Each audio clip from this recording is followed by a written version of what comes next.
استاد جان، همین در مغازه روسیه کار کردن درسته؟ در بسیارشکا مگنی دم خلیوس خواهرم بودن. در کدام جایش کار میکنید؟ وای مگزین مثل یک بازار است، خیلی کلان است. در کدام قسمش کار میکنید؟ وای مغازه در همین اداره چیز در همین اداره زاده همش کار میکنید. نه مثلا در شما اگر چی شده کار میکنید؟ آیا فروشنده شده کار میکنید یا اینکه فراش شده کار میکنید یا چی شده کار میکنید؟ وای در پاکوهاش بروش جا میکنید. جابجا خب میکنه، روزش دستتان به شبکه. عرق میرسد، دستتان به عرق نه میرسد، نه دستتان به سیگار میرسد، به گوشت خوک نه رفتم میرسد.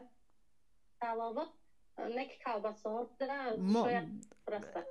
زن مسلمان خواهرات جایی که گوشت خوک است و جایی که از نوشابه های سپیرتی یا گفته مواد مسکننده است نباید نزدیکی کند، نباید نزدیکی کند و رزق در دست الله است. خواهر هزار بار میگویم که پروردگار رزق شما رو به کفالتش گرفته است. نحن نرزقکم و ایهم میگوید، هم شما رو من رزق میدیم هم فرزندان شما رو. جایی که دستتون به گوشت خوک میزند، کلباسه همون گوشت خوک که تیار کردگی به عرق دستتون میزند، تازه میکنید، جا به جا میکنید، در آنجا کار نکنید. رزق رو از راه حلال پیدا کنید. پروردگار البته که برایتان خیلی که میگد و من یتق الله یجعل له مخرجا و یرزقه من حیث لا یحتسب، از جایی که فکر هم نکردید برایتان رزق حلال نصیب میکند. استاد جان، اما من وقتی که برای افسر کار در کار شد من کار گفتم، من وقتی راست شب حاجی میرزا رو گوش کرده بودم، گفته بود که در شهر رسته ممکنه در مغازینش کار کردم.